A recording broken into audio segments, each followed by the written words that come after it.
was the big surprise from Monday Night Raw that was heavily rumored all over the IWC. They had Y2AJ walk away with the Tag Team Championship, and what exactly happened in that match, and you will not believe who Triple H had with stare down with on Monday Night Raw last night. What we're talking about? Well, we're going to talk about that and more on this week's Monday Night Raw review right here on WGS-TV. Hey, YouTube, are you ready for your hot tag? Because if you are, it's definitely time to work. I'm addicted and expensive. Byron Wilcott. And I'm watching WGS-TV.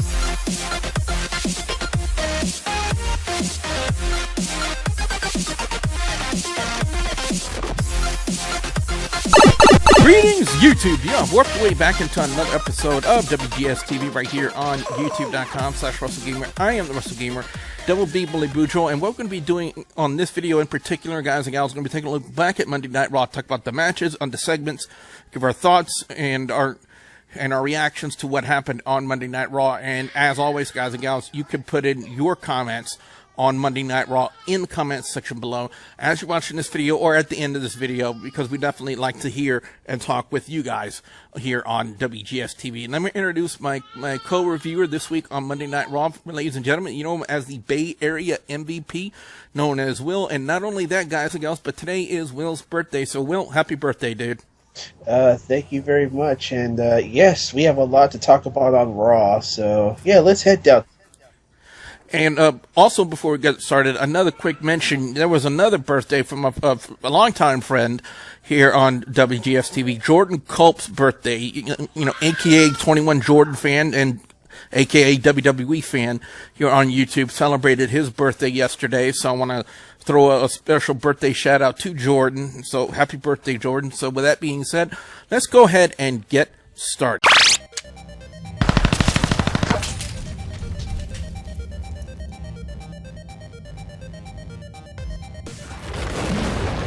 Now, as we look at the opening of Monday Night Raw, the whole thing that transpired between Shane and Vince McMahon, of course, it was all a build for WrestleMania 32. And there were a lot of reports out there, Will, of Shane training with Muay Thai guys to get ready. And you kind of really saw that when he had the confrontation with the security guards, you know, especially with the amount of... I've never seen one guy do so many knees to so many different guys all at once. But I gotta say, Shane looked to be in pretty good shape.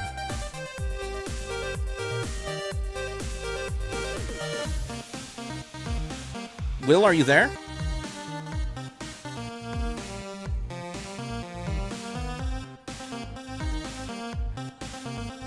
I seem to have lost Will for a second. I do apologize about that, but yeah, that's pretty much you know, the way that the opening segment of Monday Night Raw went. It was basically just Vince, you know, trashing Shane more. And again, you know, I think I even said it last week, as I have lost Will on Skype. I do apologize about that. But anyway, as you guys can hear all the Skype noises and whatnot, and I actually did lose Skype. I'm sorry, I did lose Will on the Skype call, so hopefully we can get... As we heard Tarzan's mother-in-law just walk in here. Hey, it's WGS-TV. It's my folks' house. You can never expect what happened. As Will said, Skype borked on him. We're going to try to bring him back into this call. So we do apologize about all the technical difficulties. Again, guys, it's Skype. You know, go figure.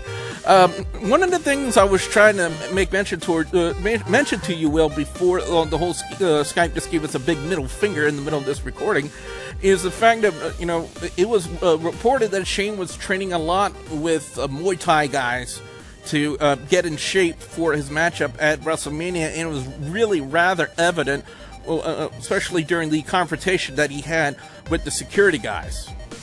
Yeah, and sorry about that, folks. Like Billy said, Skype gave us F fingers and borks and everything else. But yeah, he was training throughout the week with MMA star Trim House, if I'm correct.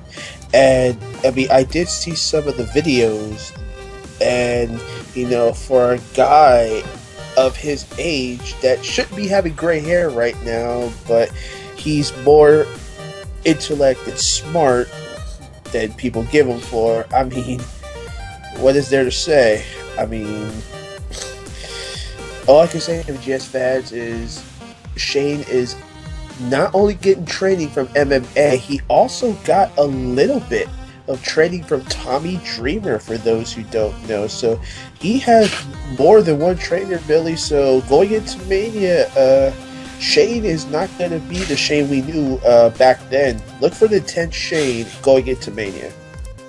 Now, the opening matchup on this week's Monday Night Raw featured Kevin Owens and Neville. A great way to start off any Monday Night Raw. And this can open up any show. It can main event any show, any pay-per-view, anytime, any day of the week. When you put these two together, they have great chemistry, even dating back to NXT. They've had great in-ring chemistry, and this matchup right here did not disappoint. But they played it more about Kevin Owens and what he can do, for the Intercontinental Championship, since he still doesn't have a challenger. At that point, we thought he didn't have a challenger, but there's a lot of speculation now when it pertains to the arrival of Sami Zayn on Monday Night Raw. And for those of you who do follow NXT, Sami Zayn is still slated to be in a number one contenders match against Samoa Joe for the NXT Championship. So there's going to be a lot of speculation around that. Will, when you say, especially for what it pertains to two different things.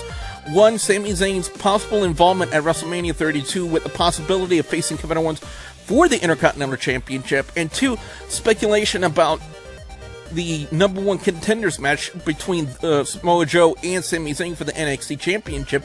One would possibly speculate if they're going to use Sami Zayn in that respect towards WrestleMania, then Sami Zayn is not going to go over in the number one contenders match.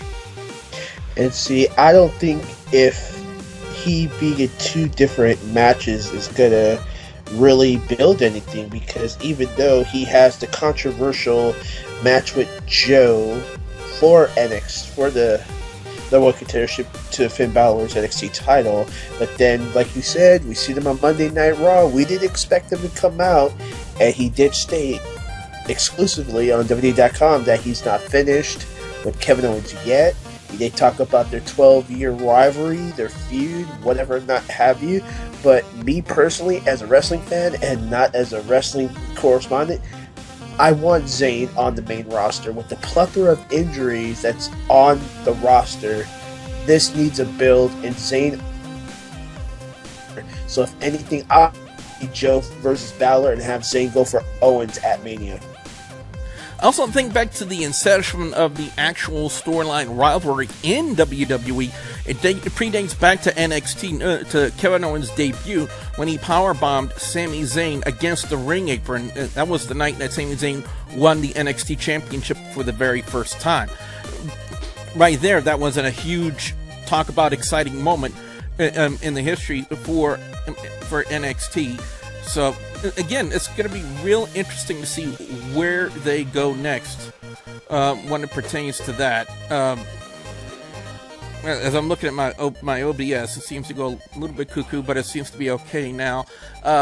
We would have Brie Bella and Summer Rae. Again, like I said last week, I really don't know where they're going with Brie Bella and Lana. I don't know if this is going to lead up to an in-ring debut for Lana. I'm not really sure about that, but Lana would provide a distraction which would allow Summer Rae to quickly roll up Brie Bella and get the win. And then Lana, of all people, did the Bella Buster. And I gotta say, for seeing her doing her first in-ring move like that, Lana didn't look that bad. Yeah, I mean, we've been hearing reports on every other website that most of our fans would agree with us, is that Bella has not been medically cleared by WWE officials as we speak. But she does the Bella Buster, and in my mind, it's still the X Factor from X-Pac back in the Attitude Era. But on the serious side, I can just say is, I don't see a build at all. I don't see it. I don't know where this is going. I mean, Summer Rae is always fun to look at, but I could see a Brie Lana match, but this is all a bunch of clusters and rocks, though. Overall advantage goes to Brie, but Lana hasn't really shown us anything until last night. Now, when we look at the next segment involving Dean Ambrose and Triple H, it was used for two different things. One, their build-up for their match, their championship match at Roadblock, which is going to be this Saturday. And knowing WWE Network and the Exceed Satellite Internet connection, which, by the way, gets a big middle finger from me right here, it'll probably be almost impossible to watch for yours truly. And secondly, it was also used to set up what was going to be the main event for tonight, last night, rather on Monday Night Raw, Dean Ambrose and Bray Wyatt, and what I said about Kevin Owens and Neville could also be said about Dean Ambrose and Bray Wyatt, in my opinion, Will. Sorry about that, as I had to lay a big cough in the background. And see, this stems back to the Shield versus the Wyatt family, and, you know, we could talk about Shield and Wyatt family back in their NXT days all day, but we don't have time for that. But I mean, you put a talented brawler like Dean Ambrose up against a even more brutal brawler like Bray Wyatt into the mix, and you have something there. I mean, hence the fact that Triple H, you know, is going to be looking upon this match and whatnot have you, but anything with Ambrose and Wyatt is definitely entertaining. No question about it. Now, apparently yesterday during the day, Dolph Ziggler would send out a tweet about Stephanie McMahon and the whole situation that happened the previous year with Survivor Series, if you think back to Sting's debut in WWE. And apparently Stephanie McMahon would kind of get her revenge on that by putting Dolph in an elimination tag team match, handicap style, 3-on-1, against Sheamus, Rusev, and King Barrett. The only person to get eliminated from this match out of the League of Nations was King Barrett. I don't know if that means anything or not, but you know, if they just did it to like heighten the match drama, you know, one would speculate, you know, just to do that. But it was Sheamus with the Brogue kick on Dolph Ziggler to pick up the win for the League of Nations. So this one right here was pretty much cut and dry. We really don't have to, you know, dwell too long on this one. The tag team match between Sasha Banks and Becky Lynch taking on Naomi and Tamina. First off, it's Sasha Banks and Becky Lynch on Monday Night Raw. I'm instantly happy. Good thing about that, we've had Lana on here, we had Sasha Banks and Becky Lynch. I'm a happy guy. Right off the bat, Will, I'm a happy guy. On one Monday Night Raw, we had Lana, not only to boot Summer Rae, because Summer Rae is really hot eye candy. So we had Lana, we have had Summer Rae, and Sasha Banks and Becky Lynch. I'm a happy guy right now. And I bet you are. And see, and this is what I kept telling people back last year. When you have somebody that is cultivating in the ring, can prove it on the mic, and prove it in the squared circle like Sasha Banks, she's going to give you a show. She's not disappointing. And then Becky Lynch, I mean, hence the fact of her Irish lash whipping of her gimmick, I mean, give it that they were a tag team back in NXT, and they're a tag team now. But, you know, once Mania comes, they're going to have to put that all in the back burner, because they're both going to go against Charlotte for the Divas, Triple Threat, Mania. But as of right now, when you mention eye candy, mine's going to be Sasha, because fierce in the ring and beauty in the face. So I'll take Sasha for mine. And speaking of that, it was Sasha Banks involved in the finish of this match, with locking on the Banks statement on Naomi to secure the victory. And then after the match was over, Charlotte would pretty much assault and take out both of her contenders for the Divas Championship in one fell swoop. So basically, Charlotte, they made her to look strong out of this whole situation. Now, the Tag Team Championship, the New Day taking on Y2AJ. I gotta say, right now, hands down, this was the best match of the night. There was so much match drama. There were so many great spots. Two things I definitely want to bring up. First off, I want to give credit to WWE for allowing AJ Styles to not only do the moonsault inverted DDT spot, but also the spiral tap, which is the springboard 450 splash that AJ Styles did a lot in TNA, and I would speculate he did quite a bit in New Japan as well, because I'm starting to get more familiar with New Japan as it plays new episodes on Access TV. By the way, did you guys know that Jim Ross is actually now taking Mauro Ranallo's spot on New Japan Pro Wrestling? I wonder how many of you guys did that. And not only that, but I'll save this for a separate video, but there was a very, very interesting sit-down interview involving Jim Ross, talking about his times in WCW and WWE, and he made a statement, and I quote, "If Stone Cold starts wrestling again, I'll eat my cowboy hat." And that is from Jim Ross directly. So it was a very interesting sit-down interview, to say the least. But back to Monday Night Raw, back to the Tag Team Championship match. Like I said, it was very interesting, but it would come down to Big E countering the Code Breaker into the big ending on Chris Jericho to secure the win and retain the championship for the New Day. And this is what really has me puzzled right now currently about WWE Creative. For those of you who follow the merch sales of WWE, and you even saw it on Chris Jericho last night, that they came out recently now with a Y2AJ shirt for marketing purposes and for merchandise sales and whatnot. So why on the very night that you debut new merch for Y2AJ, Will, do they turn Jericho on his tag team partner? Now, for storyline purposes, I could see why that would be an interesting thing, but if you're just starting a new marketing idea to sell t-shirts of a tag team named Y2AJ, it's not a very smart idea to break them up on the very same day that you debut their merch. And this is why WWE needs to have marketing lessons. I say this quite a lot. Me and James from the Big Easy had a intense conversation about this yesterday, and he said the same thing that you were saying. Why have merchandise just to break them up? Storyline purposes, it's a joke. And I agree with James here. And you're just going to waste valuable product that will probably not even last. And after those 3 code breakers, it just confirms that this tag team just wasn't up to par. But when we have a match between Y2J versus AJ Styles from Mania, I want it to happen. I don't know about you guys, but I want to see it.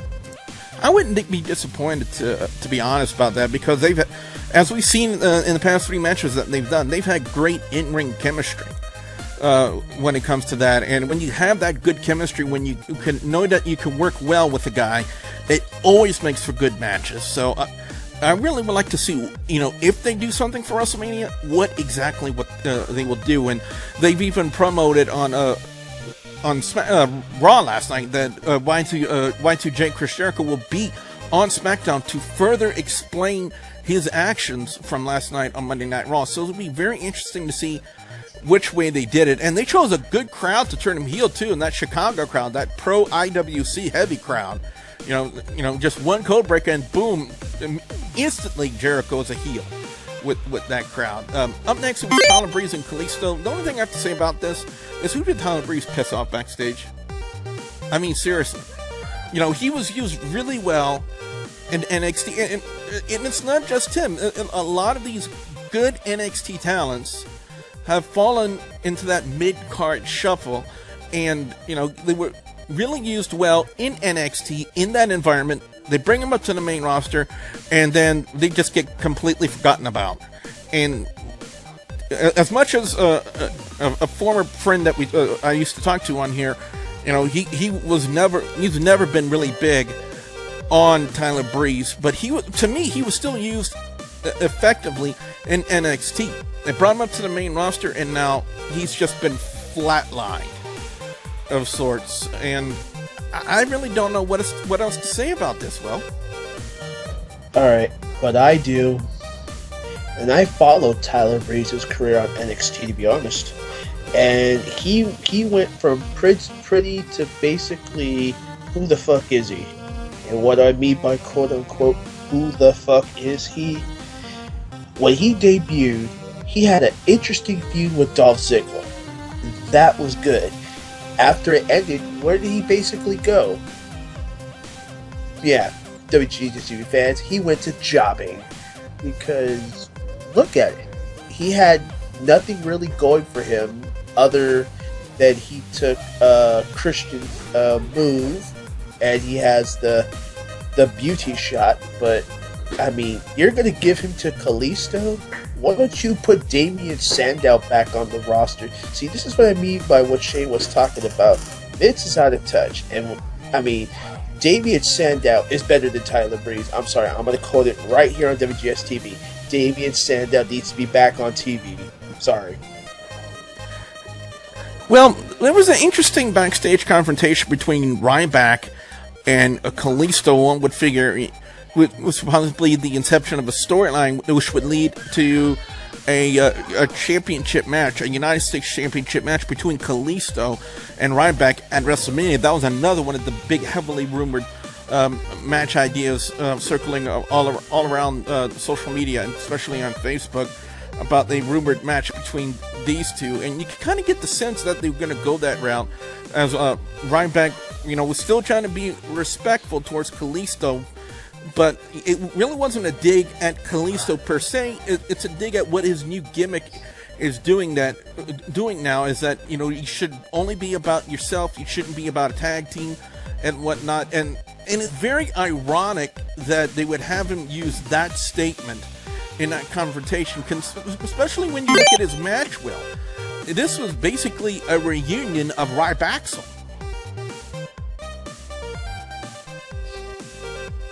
I'm sorry. Yeah, you brought up something that's very, very interesting, is Ryback. And, I thought that worked for a while, but in this case, no. And you know what? As we all know, for those who go to WWE live events and who stay faithful to the company, Ryback played not just a face, but as a heel in one show. So right now, as we speak here for this review, WWE officials don't know where they want to put Ryback in this situation. I mean, last time Ryback and Kalisto faced off was for the WWE Championship Series, and Kalisto pulled off the David versus Goliath win of David. But Ryback does have a point, but to an extent. I mean, to be great, you got to do things. In this case, he's just pushing for a match for Kalisto for Roadblock or Mania. So, that's how far as I see it.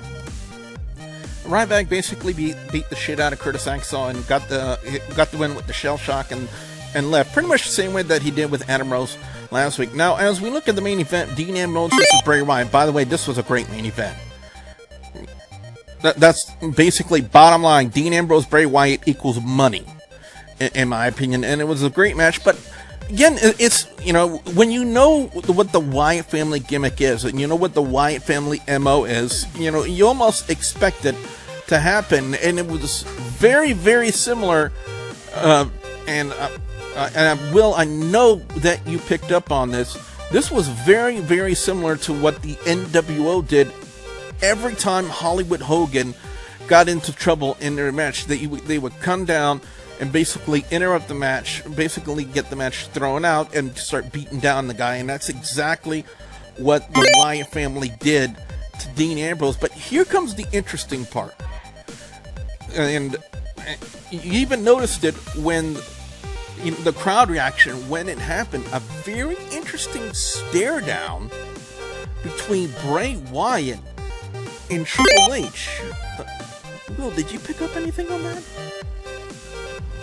Basically, yes, I picked up actually a lot. And for those who don't know, being cryptic is not what it seems to be, folks, but I definitely got it. After the stare down, for many of the fans that watched that, when he put his hands on the title for an estimate 2.5 seconds, it says that sooner or later, I'm going to turn face, I'm going to come after you for that title. And I believe the one thing that what WWE made great about Bray Wyatt is he was built around the legendary Dusty Rhodes, rest in peace.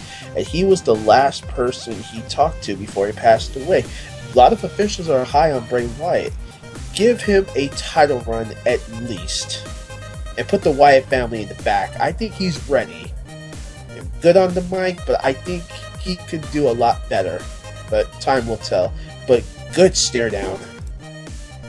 Yeah, now following that stare down, Triple H would then attempt to attack Dean Ambrose in the same fashion that he did last week on the announce table, but that didn't happen as the Lunatic Fringe struck with the Dirty Deeds on Triple H, and that's pretty much how they ended Monday Night Raw. So I gotta say, a very good Monday Night Raw, a little bit better than what they did last week. So I'm gonna up my score to 3.75 out of 5 for Monday Night Raw. It was that good of a Raw, and as I stated already, the best match of the night goes to the tag team title match with the main event of Dean Ambrose and Bray Wyatt.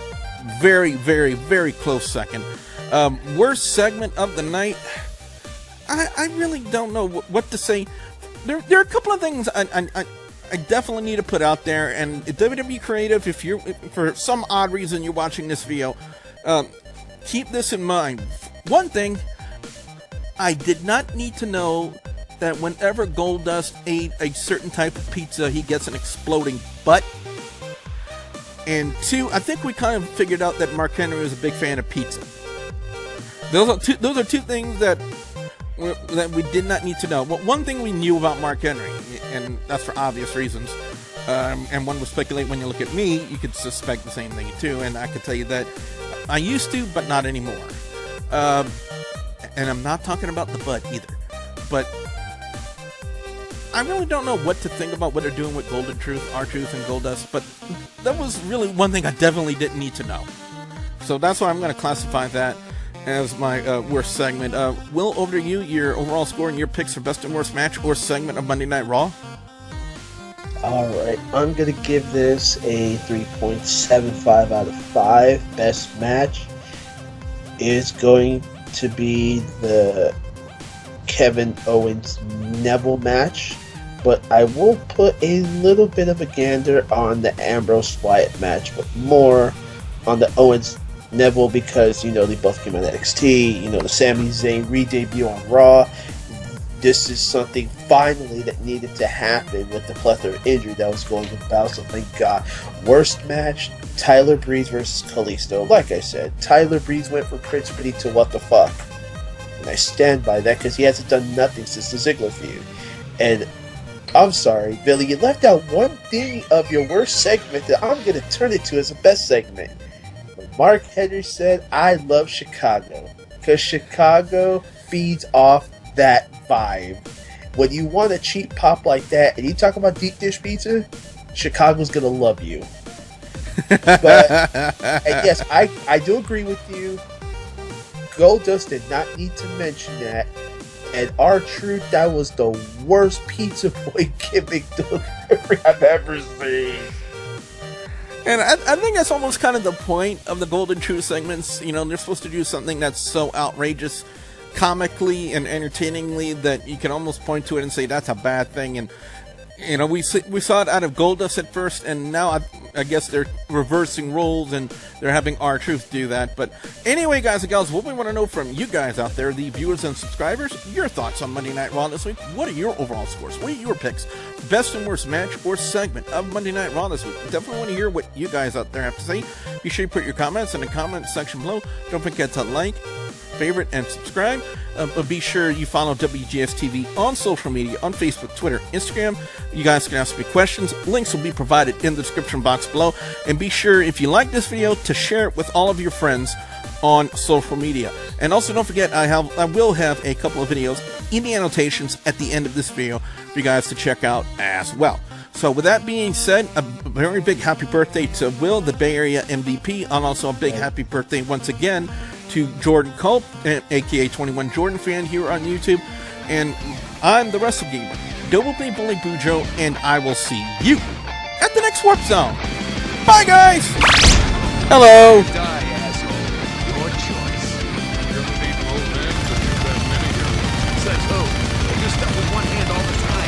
And his face turned little bit better, but they just couldn't find that